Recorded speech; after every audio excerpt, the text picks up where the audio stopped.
All right, so as they say in the business, take two. Welcome to 954sports.com live. And back in my radio days in Norwalk, Connecticut, USA, a guy who joined me frequently for good reason. He knows how to talk sports, and that's Joe Ryan. He's a sports writer back in Connecticut. Joe and I, of course, have talked about everything: Major League Baseball, hockey, basketball, the NCAAs. We're both New York Giant football fans, and we used to talk exclusively about the colleges and especially about the prep sports in Connecticut. He does a great site right now. He'll tell you more about it, Southern Connecticut Hockey Report, and writes for periodicals throughout Southern Connecticut and Fairfield County. And here he is, joining me from Florida. Joe, what's happening back in Connecticut? How are you? Not a lot. We're on lockdown, it seems. I mean, it is. I've never had the rug taken out from under me like this has been in the last 2 weeks, and it really is a strange new world. I mean, right now, what we should be thinking about is the Final Four, our brackets, opening day baseball, and I mean, if it wasn't for free agent football, I think we'd all be going nuts. It is just a strange new world. Yeah, it's extremely strange, Joe, and you're right. We should be talking about brackets right now. I mean, opening day is, 2 days away? It's supposed to be on the 26th, and it becomes sort of an afterthought with me. Just the natural, progression of events right now is wake up, turn on the news, where I should be turning on ESPN. The news story of the day in sports, at least, should be Noah Syndergaard is out with Tommy John surgery. That gets put on the far back burner. It's almost like where you'd see on a normal day, like a horse racing story would be, and it's just strange times right now. And I'm wondering so much how you guys are doing back in the tri-state area. I know Florida has been afflicted by this. Broward County is a hot spot for coronavirus. So sports here has completely been shut down like everywhere else in the country and shows every walk of life. But you're, a stone's throw, so to speak, outside the epicenter, but outside sports, which we'll get into, just everyday life, how is it for you guys back there? Well, it's weird. I mean, I went to the grocery store this morning, and of course, there's a social distancing going on. Seeing people drive around town with surgical masks on is kind of crazy. I got to say, people's attitudes have been pretty mellow. Mm-hmm. We're all in the same boat, so there's nobody really up in arms or going crazy. You don't hear about, fights and stuff like that in the news or anything. I think people are basically understanding everybody's in the same boat, but it's the general tension of what's going to be on the other side of the door. We know eventually, we're going to be going back to work. We're going to be going back into our regular lives. How soon we're worried about. Of course, finance is always one of the big things people worry about right now, and how we're going to, get back on our feet. And for me personally, I just hope that people keep this. There's kind of a community feel going on a little bit right now. Yeah, because everybody's in the same boat. So I hope that when we do come back, we can keep a little bit of this community feel and realize we're all in it together to get it back on our feet, because it's going to take a while. I mean, I'm hoping not to get preachy with the people like the Yankees and Mets, but I hope mm-hmm. Whenever they come back, they'll offer deals to people so they can go out to the stadium. And all these sports teams kind of work with their fans who've been so loyal to give them a way to get, because people are going to need to get out. They're going to need distractions. And if those ticket prices are still up where they are, I don't know if they're going to be able to get people back to the stadiums very fast. So we'll see what happens there.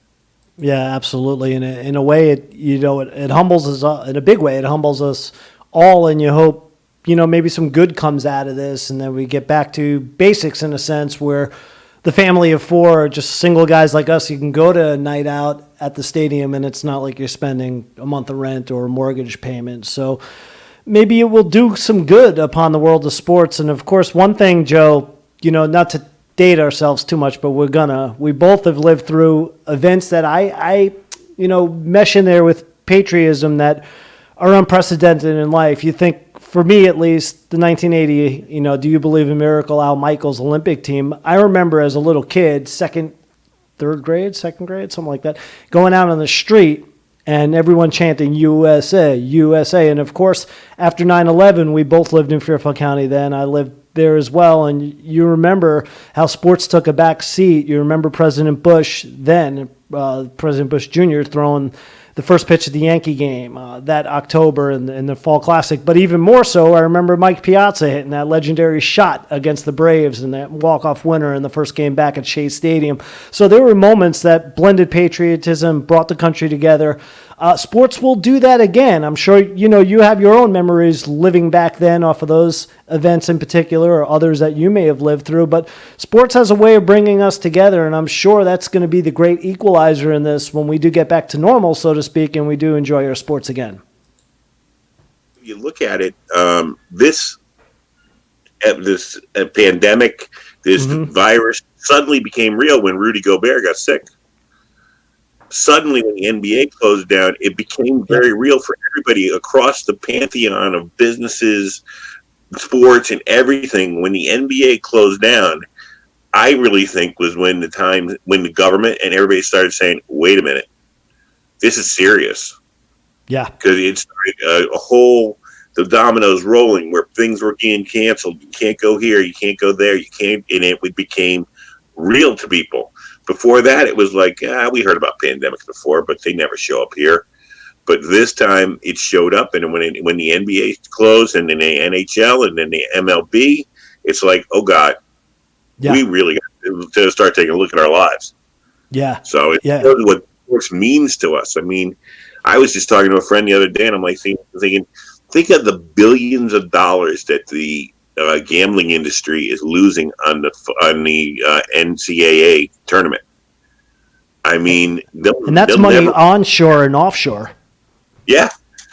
I mean, they finally were starting to legalize gambling in this country, and now with one of the biggest events that runs for 4 weeks, or actually 5 weeks, going from conference tournaments through the Final Four. They lose that whole thing. So I mean, there's going to be a big recovery thing time for us. So yeah, it is strange. But we've had we have had some NFL movement, which keeps us scratching our heads. You now have Tom Brady as a neighbor. Go figure. Right? What do you think about Tom Brady? I like the segue. We can talk some sports here. What do you think about that? It is so strange to me. First of all, the first thing that came to mind to me is I got a little upset and angry as a Giant fan. The way Eli Manning was perceived and abused around here. I don't know how much you got it down in Florida, but this guy, you would have thought by the way the media, the way the fans treated him, that he was going with a mask and a gun and putting it to the mayor's head and getting his check. Meanwhile, this guy was the most loyal of quarterbacks, wanted to stay a Giant his whole life, suffered the last 3 years. He got his ass kicked and tried to, always showed up, never complained, never threw anybody under the bus. And yeah, it's great that we had him, but I really, when you look at Tom Brady scurrying off to what he thinks is greener pastures, I hope the Giant fans right now kind of take a step back and realize, God, we treated Eli badly. So that's one thing that came to mind for me. Brady, I mean, I don't get why he's doing it. If it's just for money, I kind of lose a little respect for him because you're not going to find a better coach than he had. You're not going to find a better situation. I mean, with the way the AFC East is, you can almost pencil them in for 10 wins every year. They're going to make the playoffs. Yeah. And he's going to the Buccaneers. You know better about what goes down with the Buccaneers there. I was not a big Jameis Winston believer. I thought he was kind of a scattergun guy anyways, kind of a Jeff George, $1 million arm on a 30-cent head. That's right. Kind of guy.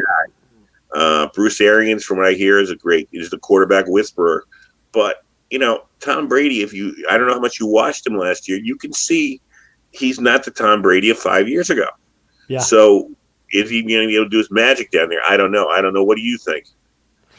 It's interesting. I thought one of my first thoughts was when Montana went to the Chiefs back in the 90s.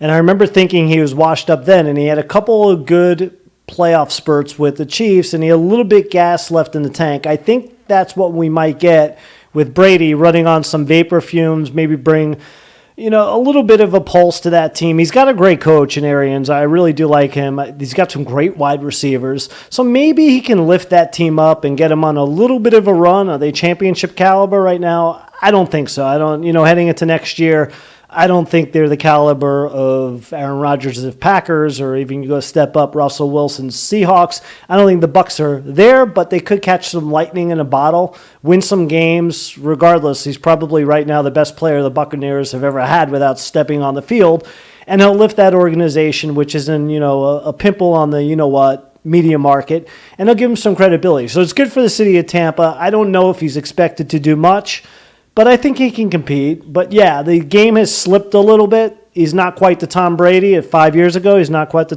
Tom Brady from 2 years ago when they won a Super Bowl. I think we may have lost Joe. We'll wait for him to get back. See what happens. Joe, you there? And we were cruising, man. In fifth gear talking about Brady. We just started talking about Brady. We're going to get into the other stuff. Let me see if I can pull him up. And this, like I was saying earlier on my test broadcast, this is what you call a rendezvous. So it's basically a elaborate webinar or webcast, a go-to Zoom meeting where, whoops, I'm sorry for leaving with you question marks. I'll put my big mug on there. But we'll see if Joe can get back on. We lost him somehow. It's the modern age, when I used to have Joe on as a guest, we used to do this on live radio. Radio is so much easier. You have an audio board. At least I used to control my own board. I would engineer everything, and they call it the pots, all the channel slides. And it's simple. You hit a telephone button, put that up, hit my microphone, put it up, and you were good to go. You're not going to lose a radio signal unless you're remote. That's a whole different story. But this is a different world. This is all virtual. And we lost Joe, but we'll try to get him back in. Let's see. Joe, you there? Pull him back up. Oh, there he is. All right. Hey, Joe. Let's pull him back on here.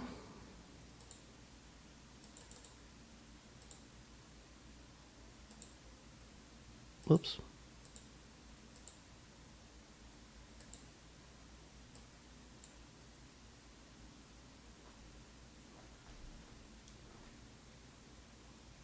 Let's see.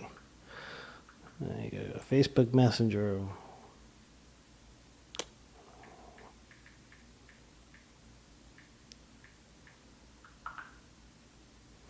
Try to get him back on. Let's see.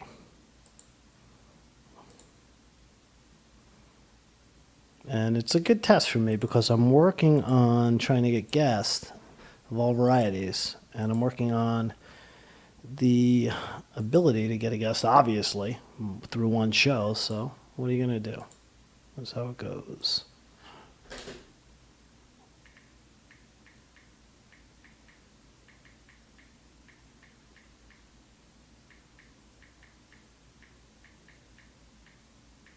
Let's see. I asked him if you want to try one more time. If not, I'll keep talking some sports with you. It was fun talking sports with Joe again. Told you he's that kind of guy. Whether you're on the radio or not, or you have a cold one in front of you or not, you just keep on talking sports. Wanting common talking. We didn't even hit the New York sports yet. And by the way, I'm going to touch on Joe Judge of the New York Giants, who, I'm happy to have that guy as a coach. He hasn't coached a game yet. But there's something about him that I'm starting to dig in the terms of having the right attitude. I'm not talking about the drill sergeant kind of attitude that Tom Coughlin had. That won for 2 Super Bowls. But there's something about Joe Judge that I like in having a real good, clear self-identity. He knows where he stands. Coming in for the job, he's serious. It's all business. I like the attitude is what I'm getting at. Giants made some good moves so far. I'll say that. I think every move in free agency is good, right? Until you see it play out on the field. You remember a couple of years ago we had Vince Young, and he was the backup quarterback on the Michael Vick-led Eagles teams. And they had all this talent, and I remember him saying we're the dream team in the NFL. They didn't even make the playoffs. Okay, so Joe's going to try to come back, and we'll see if we can get him on the rendezvous here.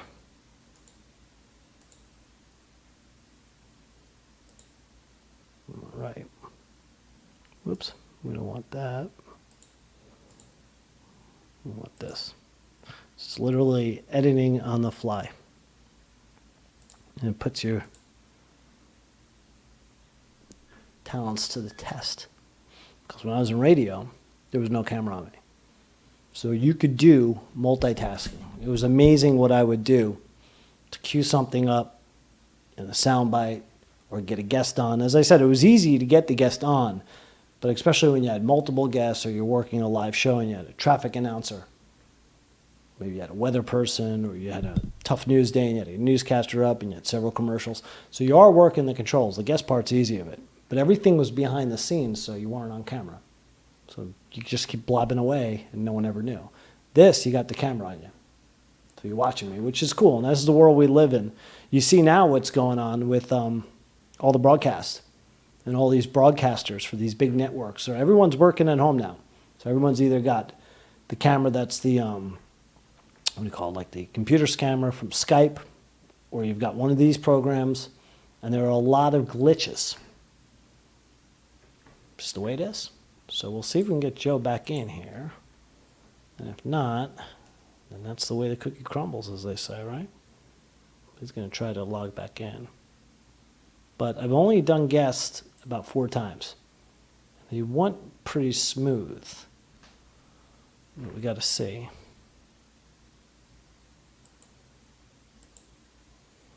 And I send this, once I send this invite, you don't know, I learned before that you can kind of recycle the rendezvous, the go-to meeting.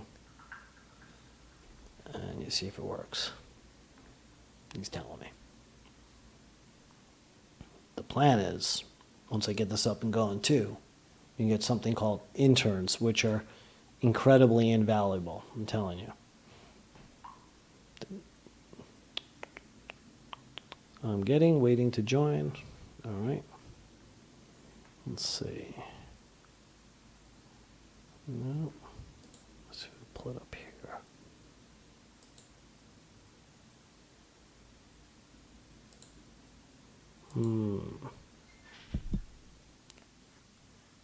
That's weird.